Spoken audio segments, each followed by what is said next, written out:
నమస్తే. ప్రస్తుతం ఆంధ్రప్రదేశ్‌లో వినబడుతున్నటువంటి వార్త, సంచలనమైన వార్త ఏమిటి అంటే, ఏదైతే ఈ నీట్‌కి సంబంధించి కాక్రోచ్ జనతా పార్టీ ఆ పేపర్ లీకేజ్‌కి సంబంధించి నిరసనలు తెలియజేశారో, ఇక ఎట్టకేలకు ఒక మెట్టు దిగి ధర్మన్ ప్రధాన్ విద్యాశాఖ మంత్రి, కేంద్ర విద్యాశాఖ మంత్రి రాజీనామా చేశారు. ఆంధ్రప్రదేశ్‌లో డీఎస్సీలో అవకతవకలు జరిగాయి. సో, విద్యాశాఖ మంత్రి బాధ్యత వహిస్తూ రాజీనామా చేయాలి అని చెప్పేసి నారా లోకేష్ గారిని ప్రధానంగా డిమాండ్ చేస్తూ ఉన్నారు వీళ్ళు ఈ ప్రభుత్వం పట్ల, ఎవరు వైసీపీ నాయకులు. ఈ నేపథ్యంలోనే రేపు దీనికి సంబంధించి నిరసన కార్యక్రమాలు రాష్ట్ర వ్యాప్తంగా చేపట్టబోతున్నారట. సో ఆ నీట్ ఎగ్జామ్ పేపర్ లీకేజీ ఇది రెండు ఒకటేనా? దాన్ని ప్రజలు ఏ కోణంలో ఆలోచిస్తారు? దీంతోపాటు మరో కీలకమైన అంశం చాలా హాట్గా నడుస్తున్నది. జోగి రమేష్ ఫ్యామిలీ పైన వస్తున్న ఎలిగేషన్స్, మొత్తం 11 మంది పైన కేసు నమోదయ్యింది. ఈ నేపథ్యంలో మరి ఆ కోడల యొక్క ఆవేదన ప్రజల్లో ఏ విధంగా ఉంది, ఏంటి అనే అంశాలు మనతో చర్చించడానికి సీనియర్ జర్నలిస్ట్ మరియు రాజకీయ విశ్లేషకులైనటువంటి డివి శ్రీనివాస్ గారు. శ్రీనివాస్ గారు నమస్తే అండి. నమస్తే సార్.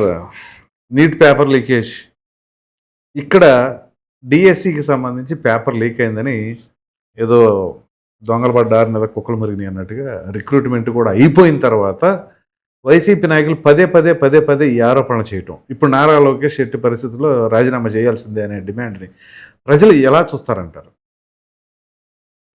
అసలు నీట్ పరీక్షకి డిఎస్సికి ఏమన్నా పొంతనుందా? ఇప్పుడు అక్కడ నీట్ పరీక్ష ఏది ఢిల్లీలో, లేకపోతే ఆ కాక్రోచ్ జనతా పార్టీ వాళ్ళ ఉద్యమం, ధర్మేంద్ర ప్రధాన్ రాజీనామా, అది దగ్గర 2 నెలలుగా జరుగుతా. అవును, ఆ పోరాటం అసలు ఒక రకంగా దానిపైన లాఠీ చార్జీ. సరే, వాళ్ళు ఎవరు ఒక 3 డిమాండ్లు పెట్టారు, కేంద్రం అంగీకరించింది, ఆయన కూడా వైదొలిగారు. రైట్. ధర్మేంద్ర ప్రధాన్ని ఎలా అయితే రాజీనామా చేశాడో లోకేష్ అలా రాజీనామా చేయాలని అసలు ఏమన్నా పొంతనుందా? అసలు మోకాలకి బోడుగుండికి ముడి పెట్టడం అనాలా, దీన్ని ఏమనాలి అసలు? ఇప్పుడు రేపొద్దున ఏదో రాష్ట్ర వ్యాప్త నిరసనలకి పిలిపించారంటున్నారు వైసీపీ యువజన విభాగం. బొత్స సత్యనారాయణ ఏం మాట్లాడతారు? రాజీనామా చేయి, లేదంటే బర్తరఫ్ చేయండి అంటున్నాడు. అంటే వీళ్ళు టార్గెట్ లోకేష్ గారు. ఓకే. ఇది నిన్నటిదాకానేమో టార్గెట్ పవన్ కళ్యాణ్. అంటే ఒక వారం లోకేష్, ఒక వారం పవన్ కళ్యాణ్. ఇక ఇదే పైన వీళ్ళిద్దరిని టార్గెట్ చేయటమే ఒక ఎజెండాగా పెట్టుకుందా వైసీపీ. ఇప్పుడు ఒకటి డిఎస్సి. ఏంటి డిఎస్సి? అది 24 రోజులు ఎగ్జామ్ ప్రక్రియ. 83 ఏమో టెస్ట్ సెషన్స్ నడిపారు. అవును. అరే, ఒక క్వశ్చన్ బ్యాంకు ప్రతి సబ్జెక్ట్కి 3000 క్వశ్చన్స్, 13 సబ్జెక్టులు. అసలు క్వశ్చన్సే 43,000 క్వశ్చన్స్. అవును. ఇప్పుడు పర్మనెంట్ ఎంప్లాయీస్ ఇద్దరి దగ్గర పాస్వర్డ్ ఉంటుంది. పాస్వర్డ్ కూడా రోజుకో పాస్వర్డ్ మారిపోద్ది.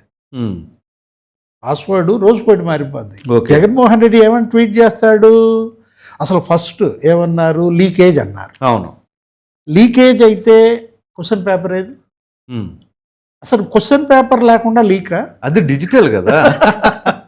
ఇప్పుడు అదేంటి? అది నీట్. అవును. నీట్ ఏంటి? Pen and paper. ఇప్పుడు దాని మీదే విమర్శ. అవును.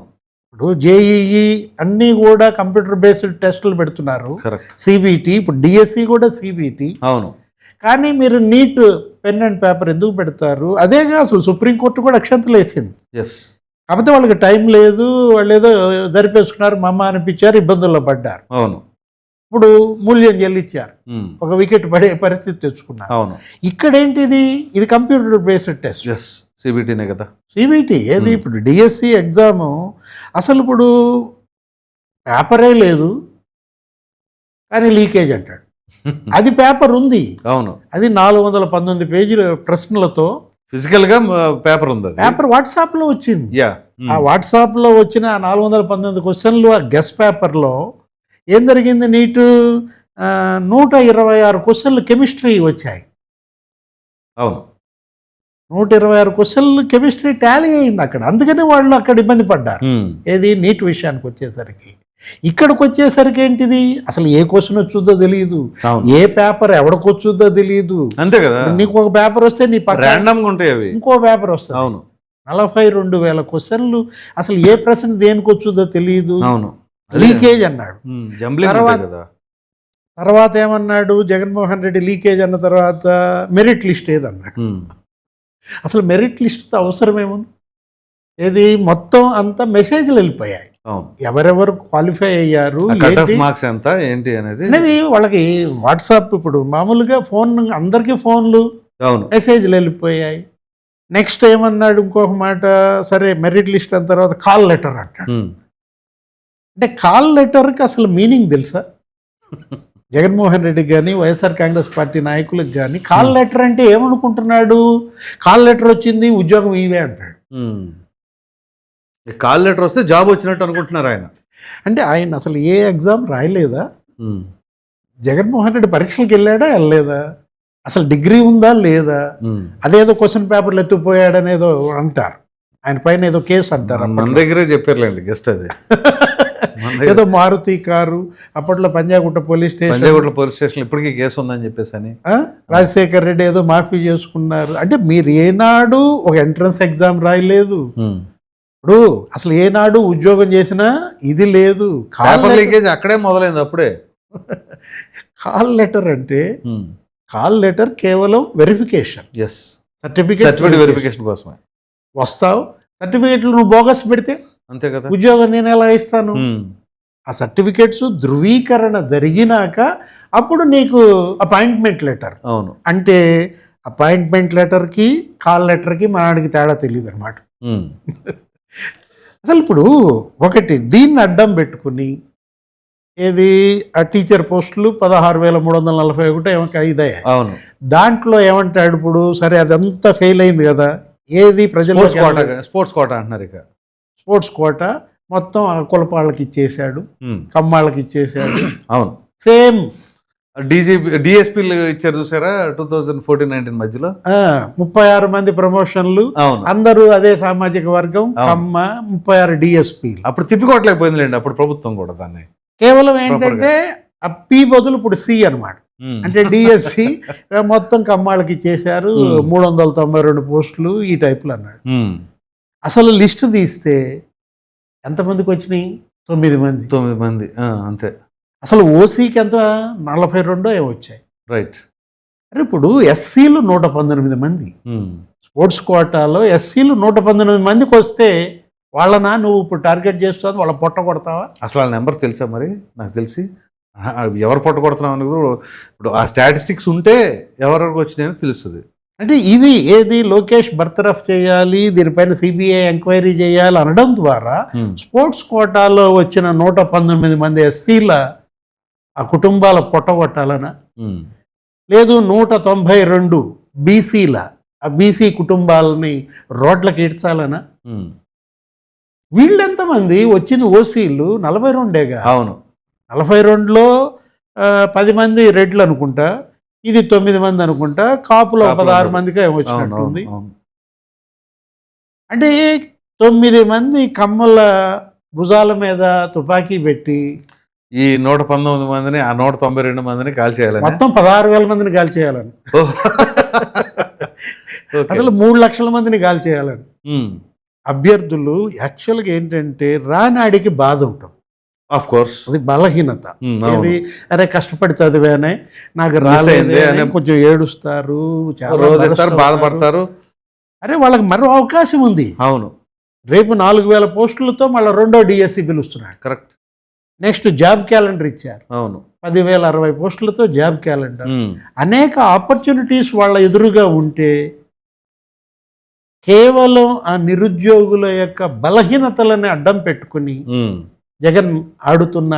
అప్పుడు కూడా అదే కదండి 2017లో నోటిఫికేషన్ వేసినప్పుడు మీకు గుర్తుండే ఉంటుంది, 7,500 చిల్లర పోస్టులు వేశారు అప్పుడు ప్రభుత్వం. వేయగానే లేదు 21,000 పోస్టులు ఉన్నాయి, మీరు 7,500 వేశారని చెప్పేసి విద్యార్థులు ప్రిపేర్ అవుతూ ఉన్నారు. వాళ్ళు వైజాగ్లో చేస్తారు నిరసన. అప్పుడే జగన్మోహన్ రెడ్డి వెళ్ళి వాగ్దానం ఇచ్చారు, మనం రాగానే మెగా డిఎస్సి వేస్తాము అని చెప్పేసి అన్నారు. మొత్తం ర్యాలీ అయ్యారండి. అది చాలా strong statement. And more over ఏంటి అంటే 2008లో రాజశేఖర రెడ్డి మెగా డిఎస్సి వేశారు 50,000 పోస్టులు ఉమ్మడి రాష్ట్రంలో. సో కొడుకు కూడా మెగా డిఎస్సి అన్నాడు, వేస్తారా అని పాపం ఆశపడ్డారు. మరి ఇచ్చిన తర్వాత ఏమీ జరగలేదు. అరే 50,000 పోస్టులు ఉన్నాయి, 30,000 పోస్టులు ఉన్నాయి అని చెప్పారు. అవును, వీళ్ళే మీరు అన్నట్టుగా 21,000, 30,000, 50,000 టీచర్ పోస్టులు ఉన్నాయని. అవును, గెలిచినాక ముఖ్యమంత్రి అయినాక జగన్మోహన్ రెడ్డి బొత్స సత్యనారాయణ ఏమని చెప్తాడు, 500 పోస్టులు ఉన్నాయని చెప్తున్నాడు. 1,500 పోస్టులు ఉన్నాయి అంతే టీచర్ పోస్టులు అంటూ అసలు డిఎస్సిఏ పెట్టకుండా తొలి విడతలో తొలి క్యాబినెట్లోనే ఆదిమూలపు సురేష్ ఉన్నాడు, రెండో విడత వచ్చేసరికేనే బొత్స సత్యనారాయణ ఉన్నారు. ఇద్దరి మీద ఏం జరిగింది అంటే ఏం లేదు, శూన్యం. అరే ఒక్క డిఎస్సి పెట్టలా లేదు కదా, ఏదో ఆఖరమంట కాకరగా అన్నట్టు లాస్ట్లో ఏదో ఎలక్షన్ కోడ్ వచ్చే ముందు వేయటం, అది జరగదని తెలుసు వాళ్ళకి. మోసం, ఏది కేవలం మోసం. 6,000 పోస్టులు అని చెప్పేసి నిజంగా గనక చిత్తశుద్ధి ఉంటే 5 ఏళ్లలో 5 డిఎస్సీలు ఇవ్వాలి. 5 అవసరం లేదు సార్, ఒక్కటన్నా ప్రాపర్గా నిర్వహించి మెగా డిఎస్సీ అని ఒక్కటన్నా వేసి ఉంటే పోనీ, ఇదిగో నేను మెగా డిఎస్సీ వేస్తానన్నా ఇదిగో అంటే అయిపోయేది కదా. ఇప్పుడు చంద్రబాబు 15 ఏళ్ళు ముఖ్యమంత్రిగా 16 ఏళ్ళుగా ఉన్నాడు. అరే ఇప్పుడు ఆయన అసలు 14 డిఎస్సీలు వేసాడంట. అవును, అసలు ఎవ్వరికీ లేని రికార్డ్. ఇప్పుడున్న టీచర్స్ రిక్రూట్మెంట్లో 2 లక్షల మంది టీచర్లు ఆయన మోస్ట్లీ ఆ గవర్నమెంట్లో వచ్చినాయి. ఆయన నియమించిన వాళ్ళే వీళ్ళందరూ కూడా. అంటే ఇప్పుడు ఇవాళ ఇప్పుడు అదే సిపిఎస్ ఏదో ఓపీఎస్ చేసినట్టు. అవును అవును, దగ్గర ఒక 11,000 కుటుంబాలకి ఇవాళ మళ్ళీ మేలు జరిగితే అవును, అతను ఎవరో కాకర్ల వెంకటరామరెడ్డి గుండు చేయించుకుంటాడు. అసలు గుండు చేయించుకోవాల్సింది ఎవరు? అసలు ఇప్పుడు వైఎస్ఆర్ కాంగ్రెస్ పార్టీ గుండు చేయించుకోవాలి. అవును, ఏది మెగా డిఎస్సి పెడతామన్నాం, 5 ఏళ్ళు పెట్టలేదు కాబట్టి ఇక మేము అసలు ప్రజలు చేశారుగా మీరన్న పదం. ఇప్పుడు 11,000 కుటుంబాలకి వాళ్ళ ఓపీఎస్ ఇస్తే వాళ్ళందరూ క్షీరాభిషేకాలు చేస్తున్నారు. ముఖ్యమంత్రి కట్అవుట్ తీసుకొచ్చి నిన్న ఇవాళ కూడా చూసుంటారు. కృతజ్ఞత సభ పెట్టారు కదా అక్కడ, ధన్యవాదాలు సభ, అసలు మమ్మల్ని నిలబెట్టారు, మా యొక్క డిమాండ్ ఆమోదించారు. అవునవును, అసలు ఇవాళ ఏదో రకంగా అన్రెస్ట్ క్రియేట్ చేయాలి, ఏది రాష్ట్రంలో అశాంతి సృష్టించాలి, రోడ్ల మీదే జనాన్ని ఉంచాలి. అందుకే ఇప్పుడు ఇది, లేకపోతే ఏమన్నా అవసరం ఉందా? అసలు ఏమన్నా పోలిక ఉందా? లా అండ్ ఆర్డర్ని డిస్టర్బ్ చేయడం కోసమే. అసలు నీట్కి డిఎస్సికి ఏమన్నా పోలిక ఉందా? ధర్మేంద్ర ప్రధాన్ రాజీనామా చేయడానికి లోకేష్ పోలిక ఉందా? సో మరి అంటే ప్రజల్లో ఎటువంటి భావన వస్తుంది అంటారు వీళ్ళు చేసే నిరసనలకి? ఇప్పుడు కాజ్ గనక గుడ్ కాజ్ అయితే, రీజనింగ్ ఉంటే ప్రజలు చూశారు కదా, మొన్న చూశారు కదా. అధికారులు డైరెక్ట్గా ఇంతవరకు ఎప్పుడూ లేదు అంత క్లారిటీ ఇచ్చారు. అండ్ మోర్ ఓవర్ ఎవరెవరైతే జగన్మోహన్ రెడ్డి దగ్గరికి వెళ్ళి ఆ పేరు ఇది, నా ర్యాంక్ ఇది అని అన్నప్పుడు స్పెసిఫిక్గా వాళ్ళ పేర్లు వాళ్ళ ర్యాంకులు తీసి మరీ ఎక్స్ప్లెయిన్ చేశారు అధికారులు. కోన శశిధర్ ప్రెస్ మీట్లు పెట్టారు. అవును, ఫుల్ క్లారిటీ ఇచ్చేసారు పబ్లిక్ కూడా. అజయ్ జైన్ ప్రెస్ మీట్లు పెట్టారు. ఆ స్పోర్ట్స్ ఆమె కమిషనర్ ఆమె ప్రెస్ మీట్ పెట్టింది. అవును, అంటే ఏదో రకంగా ఏంటంటే మసిబూసి మారేడుకాయ చేయాలి. ఇది ఒక్కటే, ఏది ప్రజల కళ్ళు కప్పాలి, ఏదో రకంగా వాళ్ళ పైన నిందేయాలని తప్ప ఇందులో అసలు నిజంగా ఒకటి మీరు అన్నారు, రేపు పొద్దున స్పందన ఉంటుందా ఉండదా అంటే, అందులో వాస్తవికత ఉంటే జనం నీ వెంట నిలబడతారు ఖచ్చితంగా. వాళ్ళకి నిలబడ్డారు. అవును, ఎందుకు నిలబడ్డారు? 24 మంది సూసైడ్ చేసుకున్నారు పిల్లలు, వాళ్ళకి ఏదో పరిహారం ఇవ్వాలి, 1 కోటి రూపాయలు, లేకపోతే మొత్తం అసలు వాళ్ళ కాక్రోచ్ జనతా పార్టీ మరి అంతమంది జంజీ అక్కడ ఎందుకు చేరారంటే కారణం అదే సార్. ఒక్క డిఎస్సి అభ్యర్థి అయినా నిరసన తెలియచేయటం కానీ బహిరంగంగా ఏదైనా అంటాం కానీ ఏదైనా జరిగిందా ఈ డిఎస్సి పైన? అసలు కేసు వేశారా? జగన్మోహన్ రెడ్డి 241 కేసులు వేయించాడు డిఎస్సి మీద. ప్రతిదీ 241 కేసులు పరిష్కరించాయి. దగ్గర గ్రీవెన్స్ ఒక 33,000 గ్రీవెన్స్ వచ్చాయి. ప్రతి గ్రీవెన్స్ పరిష్కరించారు. రైట్. అంటే ఇప్పుడు ఆ reservation, horizontal reservation, SC categorisation, మహిళా రిజర్వేషన్ అర్థం చేసుకోలేకపోయారు. అవునవును. ఇప్పుడు స్పోర్ట్స్ కోటా మీద ఇంత రాద్ధాంతం చేశాడు కదా, ఎన్ని పోస్టులు అయ్యి? 392 పోస్టులు. అవును. ఇదే జగన్మోహన్ రెడ్డి సచివాలయ ఉద్యోగాలు ఇచ్చాడు, సచివాలయ ఉద్యోగాలు భర్తీ చేశాడు కదా. అవును. దగ్గర 3,900 పోస్టులు స్పోర్ట్స్ కోటా. ఉమ్. స్పోర్ట్స్ కోట, దీని పక్కన ఇంకో 2 సున్నాలు పెట్టాలి. దాంట్లో కూడా చాలా లూప్ హోల్స్ ఉన్నాయి. కోర్టులకు వెళ్ళారు తెలుసా మీకు? మీకు ఐడియా ఉందో లేదో, నాకు తెలుసు. 600 మంది చిల్లర ఆ రోజు ఆ స్పాట్లో నేను ఉన్నా సార్. అది కోర్టుకు వెళ్ళేటప్పుడు కోర్టుకు కూడా ముందు కోర్టుకు వెళ్ళకుండా గవర్నమెంట్ దగ్గరికి వెళ్దాం మాట్లాడదామని నేను స్పెసిఫిక్గా నేను తీసుకెళ్ళే వాళ్ళ అభ్యర్థి సజ్జల రామకృష్ణారెడ్డి గారి దగ్గరికి. 3900 పోస్టులు నువ్వు సచివాలయాలకు ఇస్తే నువ్వు వాళ్ళు ఆడిన స్పోర్ట్స్ ఏంటి? వాళ్ళతో ఆడుకున్నారు. ఇంటర్ స్కూల్, ఉమ్, ఇంటర్ కాలేజ్, ఉమ్, చివరికి ఉమెన్ గేమ్స్, అంటే రూరల్ గేమ్స్, ఏది గ్రామీణ క్రీడలు లేకపోతే ఆ మహిళా క్రీడలు, వాటిల్లో వచ్చిన అభ్యర్థులు పాల్గొన్న వాళ్ళకి నువ్వు ఉద్యోగాలు ఇచ్చావే. సచివాలయ ఉద్యోగాలు ఇప్పుడు పనిచేస్తున్న వాళ్ళంతా వాళ్ళే. అవును. ఏమంటాడు భరత్, ఏది జూడో అసోసియేషన్ అంటాడు. అసలు జూడో అసోసియేషన్ అతను ప్రెసిడెంటే కాదు. దాంట్లో ఏదో 9 మంది సెలెక్ట్ అయ్యారు. 9 మందిలో ఒకే ఒక్కడు ఈ ప్రభుత్వం వచ్చినాక ఆ సర్టిఫికెట్ ఇచ్చింది. ఓకే, ఒక్కడికే జూడో. ఏది 9 మంది, ఇప్పుడు ఈ 392 మందిలో ఉద్యోగాలు వస్తే 8 మంది జగన్మోహన్ రెడ్డి ఇచ్చినాయి. ఓ 8 సర్టిఫికెట్లు జగన్మోహన్ రెడ్డి ఇచ్చినాయి. ఓకే. వాళ్ళకి అసలు జగన్మోహన్ రెడ్డి ఏం చేశాడు? సన్మానం చేశాడు, శాలువాలు కప్పాడు.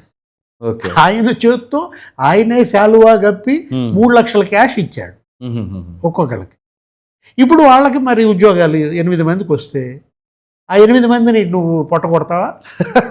నువ్వే శాలువా కప్పుతావు, నువ్వే 3 లక్షలు క్యాష్ ఇస్తావు. వాడికి ఆ సర్టిఫికెట్ చూసి వీళ్ళు ఉద్యోగం ఇస్తే వాళ్ళు పనికిరారని మళ్ళీ మీరే అంటారు. చేసేస్తాడు, లేకపోతే నిరసనకి పిలిపిస్తాడు. రైట్. లేదు ఇంకేమంటాడు, కోన్ రవికుమార్, అతన్ని తీసుకొచ్చి ఆయన ఒక అసోసియేషన్ అంటాడు.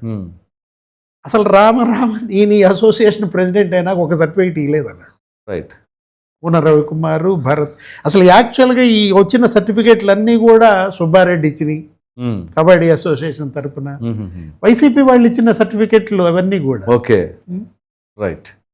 ఇక దాని తర్వాత మరొక అంశం అండి. మాజీ మంత్రి జోగి రమేష్ ఒక 2-3 రోజుల నుంచి శుక్రవారం నైట్ అనుకుంటా కంప్లైంట్ ఇచ్చారు తన కోడలు ఇబ్రహీంపట్నం పోలీస్ స్టేషన్లో. ఆ ఎఫ్ఐఆర్ చదివితే అండి ఎంత హృదయ విదారకంగా ఉందంటే, నిజంగా ఒక మంత్రిగా చేసినటువంటి వ్యక్తి, అంటే ఆఫ్కోర్స్ తను చెప్పిందే, మనం సొంతగా వండి వార్చేదేం లేదు, కానీ అంత దారుణంగా ఒక ఆడపిల్ల పక్కన మహిళా రిజర్వేషన్స్, మహిళలకి పెద్దపీట వేయాలి అని చెప్పేసి కేంద్ర ప్రభుత్వం బిల్లు పాస్ చేయాలని ఒక పక్కన, మరి రాష్ట్రంలో కూడా ఇదిగో నేను మహిళల కోసం ఇంత చేస్తాం అంత చేస్తాం అని చెప్పేసి ప్రతి రాజకీయ పార్టీ చెబుతుంది. మరి అటువంటిప్పుడు ఒక రాజకీయ పార్టీకి సంబంధించిన వ్యక్తి, ఒక మాజీ మంత్రి, ప్రజాప్రతినిధి ఇంటి కోడల పైన ఆ రకమైన మరి దాష్టికాలంటే దాన్ని ఎట్లా చూడాలంటారు? ఎక్కడున్నారు? ఉన్నారా? పరారా? తెలియదు. ఫ్యామిలీ పరారైందా? ఇప్పుడు తమ్మినేని సీతారాం పరారి, వాళ్ళు పరారులో ఉన్నారు. ఏది ఆయన భార్య, కొడుకు సహా. ఇది కూడా ఇప్పుడు జోగి ఎంతమంది? 11 మంది అని. 11 మంది ఇక్కడ కూడా 11 మంది పరారయ్యారా? అంటే జోగి దీపం మేఘన ఆర్పిందా? అంటే దీపాలు ఆర్పడం ఆయనకు అలవాటు. ఓకే. కనకదుర్గమ్మ గుడికి వెళ్ళి ఆ రోజు మీరు చూసాం. అవునవును. అసలు ఫ్యామిలీ మేఘనాన్ని కూడా తీసుకెళ్ళారు. కొత్త పెళ్లి కూతురు, పెళ్లి కొడుకు, భార్య. అవును. ఏమంటున్నారు మేడం శకుంతల గారు, జోగి శకుంతల గారు ఏమంటున్నారు? ఆ రోజు ఏమన్నారు? అసలు ఆమె మాటలు, అది లోకేష్ బాబు కక్ష సాధింపనో ఏదా? అవును, ఇది కూడా లోకేష్ కక్ష సాధింప. ఇంకా నయం ఆవిడ టీడీపీ అనలా, మేఘన. ఇప్పుడు ఆ రోజు రమేష్ అదే ఏది దుర్గమ్మ గుళ్ళో దీప మార్పుతూ ఏమన్నాడు? దుర్గమ్మ చంద్రబాబుకి మంచి బుద్ధి ప్రసాదించు. ఇప్పుడు మంచి బుద్ధి ఎవరికి ప్రసాదించాలి? విచిత్రం ఏంటంటే వాళ్ళ కోడలు చెప్పింది వాళ్ళు అసలు హిందూ రిలీజియన్ ఫాలో అవ్వట్లేదని చెప్పేసి తనే అంది. మరి దుర్గమ్మ గుడి దగ్గరికి ఎలా వచ్చారండి? దుర్గమ్మ లోకేష్కి మొట్టికాయలు అయ్యి అన్నాడు. ఇప్పుడు మొట్టికాయలు ఎవరేశారు? అదే కదా. జోగి రమేష్కి దుర్గమ్మే మొట్టికాయలు మేఘన రూపంలో వేస్తోందా? అంటే ఇప్పుడు మీరు అన్నారు, అంటే ఇప్పుడు జగన్మోహన్ రెడ్డి యొక్క ప్రాపకం కోసం, ఆయన గుడ్ లుక్స్ కోసం మొత్తం వీళ్ళందరూ క్రిస్టియానిటీ అడాప్ట్ చేసుకున్నారా? అది అట్లాగే అనిపించిందా? మరి ఏంటి లేకపోతే ఏంటిది అసలు అంత డ్రామా క్రియేట్ చేయాల్సిన అవసరం ఏంటి? పెళ్లి కోసం ఇంట్లో హిందువుల బొమ్మలు ఫోటోలు పెట్టడం, పెడతాం, అయిపోయిన తర్వాత తీసేయటం.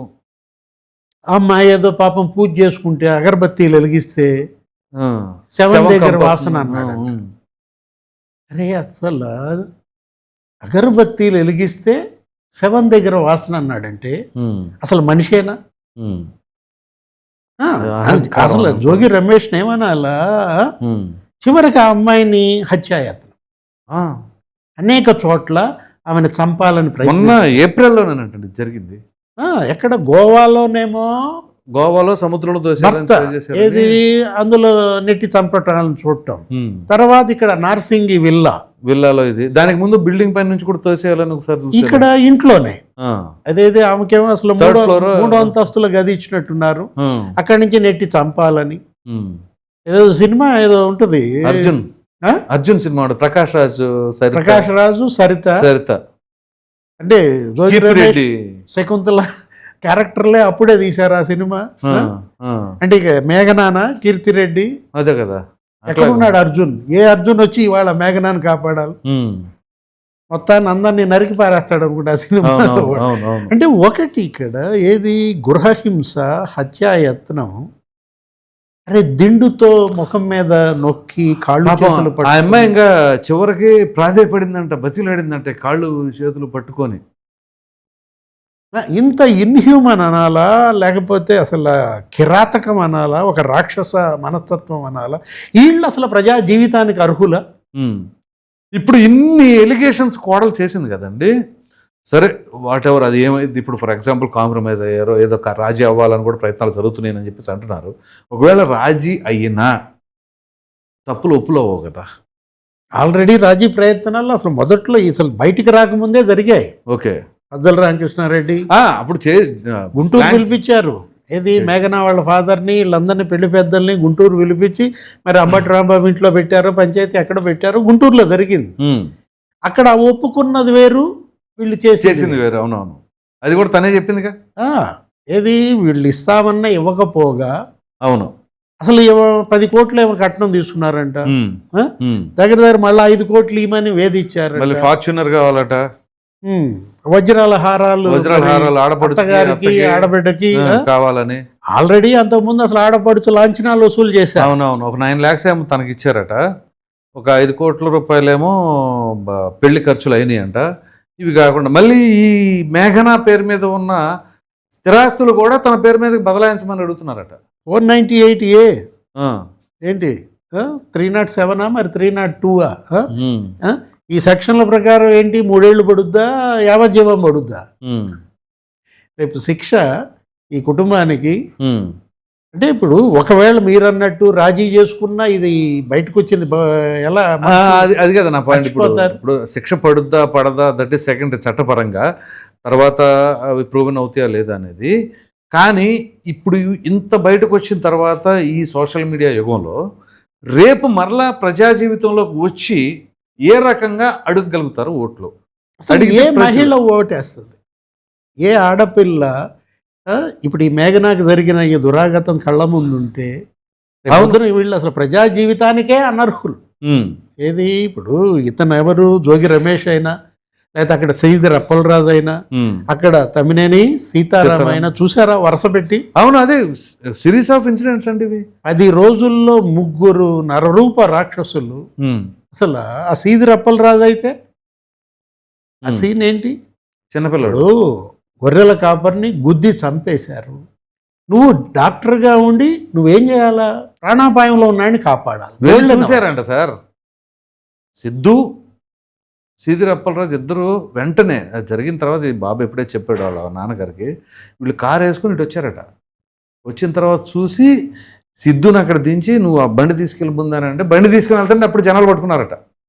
దానయ్య అక్కడ రక్తస్రావం అవుతూ కొట్టుకుంటున్నాడు నీ కళ్ళ ముందు. అప్పుడు ఇంకా అతను బ్రతికే ఉన్నారు. Golden hours. నువ్వేం చేయాలా?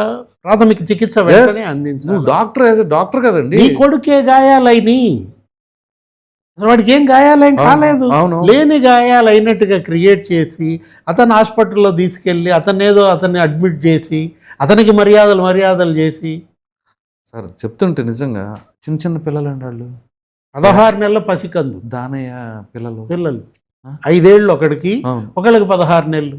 ఆ కామం ఏమంటోంది, దానయ్య తల్లి ఒకే ఒక మాట ఉంది, ఏమని, నా కోడలికి 1,00,000 రూపాయలు ఇచ్చి ఇంట్లో పని చేయడానికి రమ్మన్నారు, అదే పని నేను చేస్తా, మీరు చేస్తారా అని అడిగింది. అంటే ఆ 1,00,000 ఏదో నేనే ఇస్తాను, అంతేగా. నీ పెళ్ళాన్ని నా ఇంట్లో పనికి పంపిస్తావా అని అడిగింది. అవును.